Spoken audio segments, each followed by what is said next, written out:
맥마이크로 맥성경 큐티를 애청하신 여러분 안녕하십니까? 자, 이 요한복음 전체를 큐티를 해서 올려야 되기 때문에 앞부분에 대해서 제가 계속해서 올리고 있습니다. 자, 오늘은 요한복음 2장에서 우선 주제는 예수님께서 성전을 정화하셨다는 얘기죠. 자, 본문은 어디냐면은 요한복음 2장 12절에서 17절까지 이 말씀 가지고 우리 서로 묵상하고 나눠보고 서로 은혜를 받도록 하겠습니다. 자, 이제 요한복음 2장 12절 먼저 읽어보면 그 후에 그랬는데 어떤 후에냐면은 언제든지 이런 단어가 나오면은 앞부분을 봐야 되겠죠. 그 앞부분 요한복음 2장 11절 이전이죠. 12절 이전. 거기에 보면은 가나안 그 혼인잔치의 사건, 그 사건 후를 얘기하고 있습니다. 이 큐티는 성경 공부가 아니니까 대강 그 정도 전과 후를 보시면 되겠어요. 예수께서 그 어머니와 또 형제들과 제자들과 함께 가버나움으로 내려가셨으나 가나의 혼인잔치에 가셨다가 이 첫 번째 표적을 행하시고 그리고 이제 가버나움으로 내려가셨으나 거기에 여러 날 계시지는 아니하시느니라. 가버나움에서 오랫동안에 계시지 않았다 하는 그런 의미입니다. 자, 그 다음에 13절 유대인의 유월절이, 여기서 유대인의 유월절이라는 것을 강조하고 있어요. 왜 그러냐면은 우리 예수를 그저로 믿고 구원받은 사람은 이 유월절이 부활절이 되기 때문에 그렇습니다. 그래서 유대인의 유월절이 가까운지라 다가오고 있다는 거죠. 그래서 예수께서 예루살렘으로 올라가셨더니, 자, 그러면 왜 올라가셨을까? 유대인의 유월절을 지키기 위해서, 유월절을 지키기 위해서. 그 예수님이 지킨다는 의미의 뜻은요, 이 유월절 어린 양이 되실 것을 예수님은 알고 계셨기 때문에 그 유대인들이 어떻게 이 유월절을 지키는지, 그리고 또 예수님이 어떻게 유월절의 어린 양이 돼야 될 건지 아마 이것 때문에 올라오신 것 같고, 그 다음에 우리는 예수님이 십자가 못 박혀 돌아가시기 전에는 유월절을 지켰다 이렇게 보고 있습니다. 그 다음에 14절 그때 이제 성전에 들어가서 보니까 성전 안에서 소와 양과 비둘기 파는 사람들과 그 다음에 돈 바꾸는 사람들, 이 사람들이 환전자죠. 이 환전하는 사람들, 요즘 말하면 뭐 달러 바꾸는 사람, 요즘 공항에 가도 환전하는 사람들이 있잖아요. 은행들이 하죠, 대부분요. 거기에 앉아 있는 것을 예수님이 보시고 15절에 노끈으로 채찍을 만들어서 양이나 소를 다 성전에서 쫓아내시고, 왜냐하면 성전에는 짐승이 있어야 될 곳 아니잖아요. 하나님을 섬기는 무리들, 예수를 그저로 믿고 구원받은 사람들이 들어오는 곳이지 양이나 소, 이 짐승이 들어와서는 안 되는 곳이다. 물론 영적인 해석도 할 수 있어요. 아직 거듭나지 못한 이런 사람들이 들어와 있어서는 안 된다 하는 그런 의미도 있습니다. 그래서 성전에서 쫓아낸 거예요. 그 다음에 돈 바꾸는 사람들의 돈을 쏟으시며 상을 엎으셨다고 그랬습니다. 그 행위를 하지 못하게 한 것이다. 그 다음에 16절 보니까 비둘기 파는 사람들에게 이르시되 이것을 여기서 가져가라. 내 아버지, 하나님 아버지죠. 하나님 아버지의 집으로 모아는 장사하는 집을 만들지 말라 하시니 이랬어요. 예수님께서 이 성전에 들어가서 내 아버지 집으로, 하나님 아버지 집으로 장사하는 집을 만들지 말라. 오늘 여기에 핵심을 두고 좀 큐티를 하려고 합니다. 그 다음에 17절 제자들이 성경 말씀에 주의 전을 사모하는 열심히 나를 삼키리라 한 것을 기억하더라. 제자들도 예수님을 따라다니더니 이 성경 말씀에 많이 이렇게 공부를 한 것 같아요. 주의 전을 사모하는 열심히 나를 삼키리라 했던 이 말씀이 어디 있느냐면요, 그 시편 69편 9절에 나옵니다. 시편 69편 9절에 기록된 말씀이에요. 제자들이 그 말씀을 생각하게 됐다 이 말이에요. 이 말이 무슨 말이냐? 주의 전을 사모하는 마음이 너무 커서 나를 예수님을 삼키리라.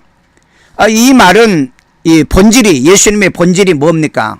예수를 구주로 믿고 구원받고 생명 얻는 건데, 하나님께 예배하기 위해서 이네들이 짐승을 가져다가 팔게 되더라는 거죠. 물론 처음에는 의도가 좋았습니다. 먼 데서 이렇게 짐승을 가지고 오다 보면은 또 좋은 짐승이 안 될 수도 있고 굶지요, 병들지요. 그러니까 사람들이 하나님의 성전에서 이 좋은 짐승을 팔아서 좋은 짐승으로 하나님께 예배드리려고 하는 그런 의도와 목적이 있었다는 성경에 이 배경사가 있습니다. 그러니까 처음에 의도는 좋았다 이 말이에요.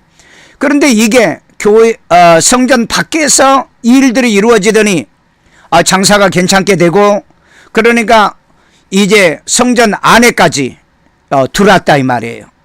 성전 안에까지 이런 일이 이제 벌어짐으로 인해서 목적의 의도는 좋은 의도로 출발했는데, 여기서 이제 돈벌이가 괜찮고, 그러다 보니까는 성전 안에 기퉁어리, 도로는 노비 입구 이런 데서도 이 동전을 환전하게 되고 팔게 되고, 또 짐승을 팔고 사고하는 거래가 이루어지더라. 그래서 이 배경사에 보면은요, 이렇게 거래를 하게 될 때 그 대제사장들과 장로들이 자리세를 받게 되고, 또 이 목을 챙기는 이런 아주 나쁜 짓을 하게 됐다고 그래요. 그래서 하나님의 성전이 이제 이 범죄하게 되고 또 타락하게 되고, 그리고 하나님의 집이 장사하는 집으로 전락하는 그런 동기가 됐다고 그래요. 자, 그래서 예수님은 이것을 아시고 바로 이 하나님의 성전에서 아버지 집이 장사하는 집을 만들지 말라, 장사하는 집으로 만들지 말라, 이렇게 말씀하시면서 성전을 정화했던 것입니다. 자, 그러면은 이 본문을 가지고 저는 이제 두 개의 단락으로 요약을 했습니다. 두 개의 단락.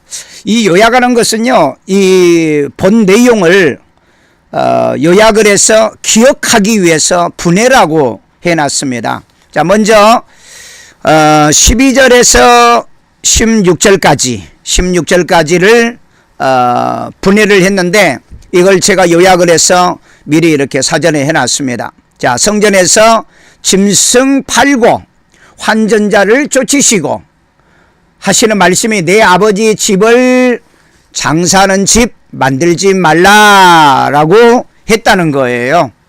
이게 이제 12절에서 16절의 내용입니다. 물론 이제 뭐 쫓아내시고 엎으시고 뭐 이런 내용이 있는데, 핵심이 뭐냐는 거예요. 성전에서 짐승을 팔고 환전하는 자를 쫓아내면서 핵심이 뭐죠? 내 아버지 집을 장사하는 집으로 만들지 말라. 이것이 핵심이었다는 겁니다. 그 다음에 두 번째는 그 17절, 두 번째 17절 한 절을 요약을 했어요. 이것은 제자들이 주의 전을 사모하는 열심히 나를 삼키려 한 말씀을 기억하더라 하는 이 한 구절을 이걸 새겨보려고 했습니다. 이것을요, 왜냐하면 이 사건을 바라본 예수님의 그 제자들이 성경 말씀을 기억해내더라는 거예요. 우린 예수님께서 하시는 모든 행위와 또 예수님께서 삶의 모습을 통하여서 성경에 이미 예언되어 있고 기록된 말씀을 우리가 기억해내야 돼요. 우리가 또 이 말씀을 통해서요, 이 지구상에 일어난 일들이라든지 우리가 살아가는 삶들이 이 성경에 예언된 것을 기억할 수 있는, 그래서 이제 중요도가 있기 때문에 이 말씀 한 구절을 단락 요약을 했습니다. 물론 하나로 전부 다 포함해서 할 수도 있고요. 자, 그런데 중요도로 따라서 12절에서 16절까지 하나의 요약, 성전 안에서 짐승 팔고 그 다음에 환전하는 자를 쫓아내며 네 아버지 집을 장사하는 집으로 만들지 말라 했던 내용과 그 예수님의 하시는 그 행동을 보시고 제자들이 주의 전을 사모하는 열심히 나를 삼키란 이 시편의 말씀을 기억하더라 하는 이 중요도 말씀을 잠시 생각하기 때문에 그래서 이렇게 두 개로 나눴습니다. 자, 그러면 이제 이 말씀을 가지고 이제 묵상을 이제 하게 될 건데 이 묵상은 단락 중에 나눌 구절을 선택하여 질문하고 답을 만드는 겁니다. 자, 그러면은 16절을 가지고 저는 오늘 했어요. 16절. 하나님 아버지 집으로, 이것은 예수님께서 내 아버지 집이라고 그랬어요. 내 아버지 집은 예수님께서 말씀하신 거니까 하나님 아버지의 집으로 어떻게? 장사하는 집을 만들지 말라라고 말했던 거예요. 성전을 정화시키는 것은요, 뭐 쫓아내고 뭐 엎고 뒤집고 하는 그런 것보다 여기서 예수님께서 하신 말씀이 내 아버지 집으로, 내 아버지 집이라고 분명히 얘기했어요. 성전은 하나님의 집이다.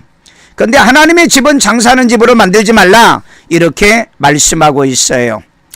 자, 이렇게 묵상을 한 것을 발견을 해보면은 발견은 뭐냐면은 이 묵상하는 것을 가지고 깨달은 것과 회개할 것, 고칠 것, 순종할 것, 감사할 것, 축복이 뭔가를 발견하는 것을 얘기하고 있습니다. 자, 그러면 하나님 아버지 집으로 장사하는 집을 만들지 말 것을 뭐 해야 될 건가? 우리가 순종해야 되겠죠. 순종. 아니면은 뭐 깨달았다. 장사하지 말아야 된다는 걸 깨달았다.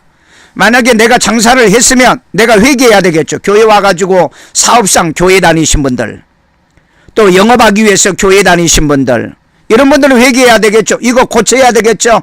왜냐하면 말씀은 나를 고치려고, 내게 회개시키려고, 깨닫게 하려고, 우리 순종하게 하고, 안 했으면 내가 하나님께 감사하고, 나는 이제까지 그렇게 하지 않았으면 이게 내게 축복이 되잖아요. 그래서 저는 오늘 하나님 말씀에 순종하겠다 하는 걸로 발견을 했습니다. 자, 그러면 결단은 뭐냐? 결단. 이 말씀을 발견했으니까 내가 결단해야 되겠죠. 하나님 아버지 집으로 장사하는 집을 만들지 말자. 뭐 그대로 내려오는 거죠. 뭐 더 이상 뭘 결단하겠어요? 뭐 집을 만들지 말자. 이건 주로 이제 그 객관적인 사실의 근거에서 객관적인 내용으로 주관화가 되어진 결단이 돼야 되겠죠. 왜냐하면 내가 결단하는 거니까. 그러나 객관성이 있는 결단을 했을 때 나도 그리고 듣는 여러분들에게도 이게 적용이 돼야 되기 때문에 결단까지 내려오면서 객관화된 주관적 결단. 그러니까 누구든지 이 결단은 해야 된다. 자, 이제 적용은 내 자신에게 적용합니다. 발견하고 결단한 것을 언제 어떻게 내게 적용할 것인가?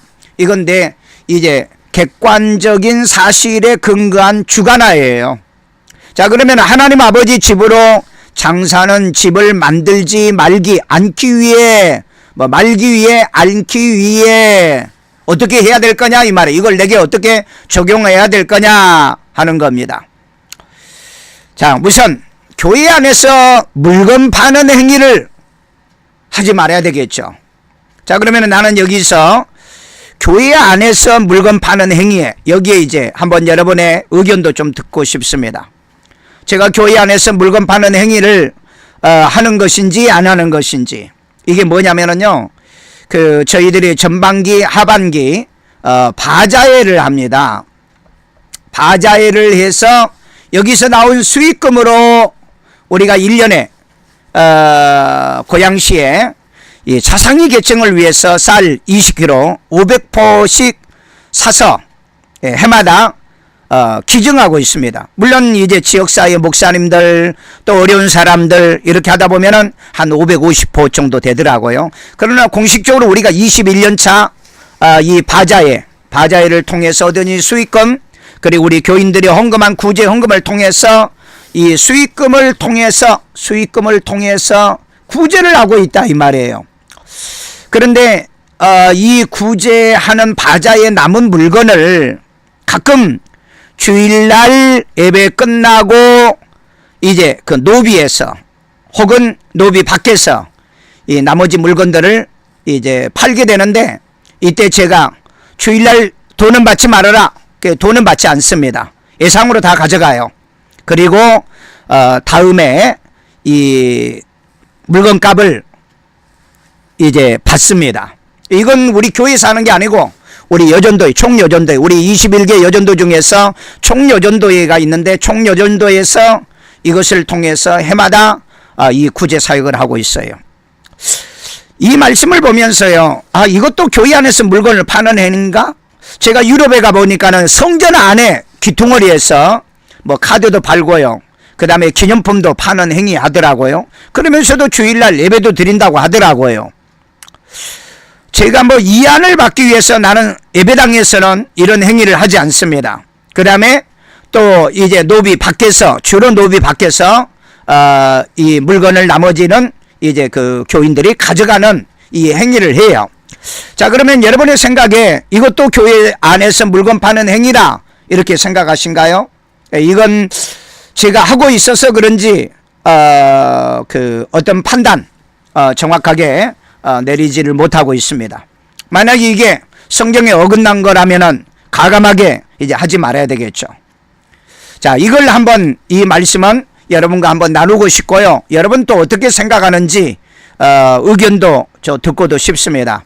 물론 제가 교회 안에서 바자해 가지고 교회 재정으로 쓴다든지 또 교회 뭐 건축원금이나 뭐 이런 뭐 선교비나 이런 걸로 쓰지 않고 오직 이 돈은 어려운 사람들, 가난한 사람들 이제 쌀을 사서 또 아니면은 또 이렇게 그 구제하는 사역에 쓰고 있다는 것을 말씀을 드렸습니다. 자, 그 다음에 우리가 중세그 천주교 면죄부 파는 행위가 교회 안에서 장사하는 집을 만드는 거 아니겠어요? 뭐 지금은 하지 않은 걸로 알고 있는데 중세 천주교에서는 면죄부를 팔아서 이걸 사면 이걸로 이제 뭐 연옥에 간다 뭐 이렇게 얘기하는데, 천국 가는 것도 아니고 연옥에 간다라고 뭐 얘기한다는데, 이런 행위가 교회 안에서 하나님의 아버지의 집을 장사하는 집 아니겠어요? 이런 의미가요.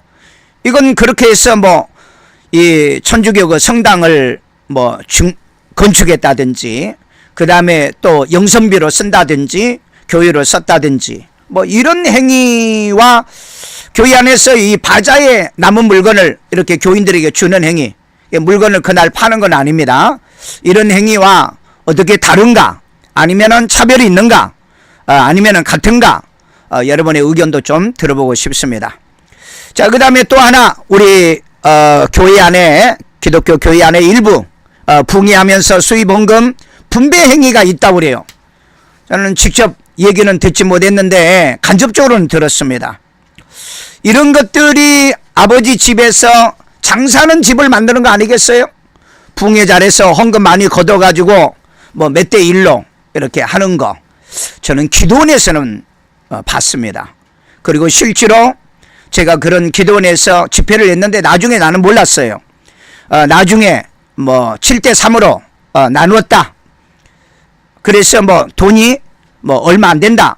그래서 이제 강사비는 얼마밖에 못 준다. 이런 얘기를 나중에 듣고, 그 다음에 내가 그 기도원에 집회는 2번 다시 간 적이 없습니다.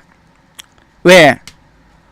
여러분, 우리가 뭐 집회하고 사람 동원해서 이렇게 수입 헌금이 들어오면은 뭐 그 기관이나 그 단체나 또 개인에게 이렇게 분배해 주는 행위, 이건 옳지 않는 거 아닌가 하는 생각이 들어요. 그렇기 때문에 저는 이런 단체나 이런 기관에, 이런 기도원에서는 집회하지 않는다. 왜? 이건 옳지 않는 행위로 제가 느껴져요. 그러나 여러분, 나는 그 첫 번째 내가 물건을 이제 그 교인들에게 파는 행위가 아니고 우리는 물건을 주는 행위인데, 이것도 마음에 깨름직해서 여러분에게 묻는 겁니다. 자, 우리 붕괴하면서 수입 헌금에 분배하는 행위, 이런 행위를 하는 강사들, 그 다음에 이런 행위를 하는 목사님들, 또 이렇게 교회에서 하시는 분들, 이거 우리 회개해야 되는 거 아니겠어요? 하나님의 교회는 장사는 거래잖아요. 주고받는, 이익이 있고 수익을 남기는 이런 행위 아니겠어요? 이런 행위요. 이건 내가 너무 지나친 얘기인가요? 지나친 얘기라면 비판도 해 주십시오. 자, 그 다음에 또 하나, 아주 우리 한국 교회를 욕되게 하는 교회를 교인 수에 포함함, 예, 거래하는 행위. 수 포함하여 이렇게 해도 되고요. 포함한, 예, 아니면 한으로 해도 되고요. 한으로 해도 되고, 거래하는 행위. 이것도 만약에 있다고 한다면, 이건 신문 기사에서 제가 봤고요. 인터넷 기사에서 좀 봤습니다. 이런 행위는, 이건 타락이에요. 이건 구원받은 사람들이 하는 행위는 아닙니다. 교회를 교인의 수에 포함해가지고 거래하는 행위, 이건 있을 수 없는 거예요. 이건 천국을 부정하는 자들, 하나님 말씀을 부정하는 자요. 이건 마치 제사장들이 그 구약시대에 보면은 뇌물 받는 거하고 똑같은 거예요. 그렇기 때문에 이런 거래하는 행위는, 이건 정말 교회 안에서 용납해서는 안 될 행위인 것입니다. 교인의 수를 포함해서 교인을 팔아먹어, 영혼을 팔아먹어, 이거 있을 수 없는 거잖아요. 자, 이런 일은 일어나서는 안 되는데, 자, 우리가 오늘 하나님 아버지 집으로 장사하는 집을 만들지 말라는 이 말씀을 통해서 이런 문제들을 한번 짚어봤습니다. 여기에서 우리가 걸리는 거 있으면은 회개해야 되죠. 고쳐야 됩니다. 깨달아야 됩니다. 우리는 이 말씀들을 우리는 순종해야 돼요. 그래서 어떤 일이 있어도 교회 안에 예배만 있고 기도만 있고 하나님을 찬양함만 있고 그 다음에 선교와 구제가 있어야지 하나님의 교회를 장사하는 집으로 만들어서는 안 되겠다. 이 장사는 수익금을 만들어서 내가 가져가고, 때로는 그것을 리베이트로 주는 경우도 있잖아요. 리베이트로 주기도 하고, 이 예수님이 오셨을 때도 이렇게 그 대제사장이나 당대 그 교회를 관리하는 장로들이 이렇게 이익금을 챙기면서 장사목을 주기도 하고 또 거래하도록 허용했다는 이런 행위를 보면은 우리가 교회에서 어떤 수입이 생길 수 있습니다. 그 수입을 개인이 가져가서는 안 된다. 그래서 우리가 교회에서, 우리가 각 기관에서 돈을 청구해 가서 쓰고 남은 돈 우리 반드시 다시 교회 재정으로 되돌려 주라고 저는 그렇게 가르치고 있고요. 우리가 구역에서 이 매주일마다 식사합니다. 식사할 때 받은 돈도, 남은 돈은 개인적으로 쓰지 말라, 저는 그렇게 가르치고 있어요. 개인적으로 쓴지 안 쓰는지는 잘 모르겠지만 어쨌든 저는 그렇게 가르치고 있습니다. 그러면서도 혹시 내가 뭔가 잘못하고 있는가 하는 것을 이 말씀을 통해서 한번 생각해 보고요. 이런 일이 내 교회 안에서, 내 목회상에서 나타나지 않도록. 그리고 또 한 가지가 있는데요. 후임자, 교회 후임자에게 돈 받고 당회장 자리를 넘기는 이런 행위도 역시 이 거래가 아니겠어요? 장사하는 거 아니겠어요? 사고 파는 행위가 아니겠어요? 물론 교회 건물을 파는 행위도 있겠지만은, 그러나 교회를 다시 짓기 위해서 또 아니면은 더 성전을 크게 짓기 위해서 파는 행위까지는 저는 잘 모르겠고요. 여기에 교회 후임자에게 돈 받고 당회장 자리를 넘기는 이런 행위, 인터넷에서 또 신문에 또 비판하는 안티들이 말하는 얘기를 많이 들었습니다만은 이런 행위는 근절돼야 되고, 이런 행위를 하는 자들은 회개해야 되겠죠. 그래서 나는 하나님께 기도하기를, 하나님, 내가 목회를 잘못해가지고 내가 나갈 때 후임자에게 돈 받거나 후임자에게 돈 받아서 내가 교회를 물려주는, 교회를 파는 행위는 하지 않게 도와주세요. 저는 노예에서나 또 이런 목회자들 모임에서 이런 말을 해서 인기가 별로 없지만은 나는 내 생에 이런 일은 일어나지 않도록 나는 또 목회의 마지막을 이렇게 해서 끝마무리하고 싶지가 않습니다. 그래서 하나님께 기도해요. 하나님, 내가 나갈 때 충분히 내가 받을 거 받을 수 있고요. 내가 은퇴하고도요. 내 교회에서 나에게 충분히 사례도 지불하고요. 나에게 은퇴비도 주고요. 또 은퇴자에게 예우할 걸 다 해줄 수 있도록 하나님 우리 교회를 축복해 주세요. 하나님 우리 교회를 복되게 해주세요. 나 이렇게 깨끗하게 마지막 마무리를 하도록 도와주세요. 저 그러면서 지금까지 목회해 오고 있습니다. 저는 하나님께 이렇게도 기도하고 있기 때문에 이 말씀을 반드시 지킬 것이며 또 지키도록 하나님께서 우리 교회와 제 목회를 반드시 축복해 줄 줄로 믿습니다. 이 말씀을 통해서 나도 부족하고 모자라지만은 이 말씀 속에 우리가 걸리는 게 있다면 우리는 회개하고 고쳐야 되고 우리 하나님 말씀에 순종하면서 하나님께 이항해 예수 믿고 구원받아 하나님께 복을 받고 또 이 목회 사역을 하시는 우리 목사님들이 이 큐티를 만약에 들으신다면 우리 반드시 그런 목회의 마지막 마무리가 되기를 주의 이름으로 축원합니다. 감사합니다.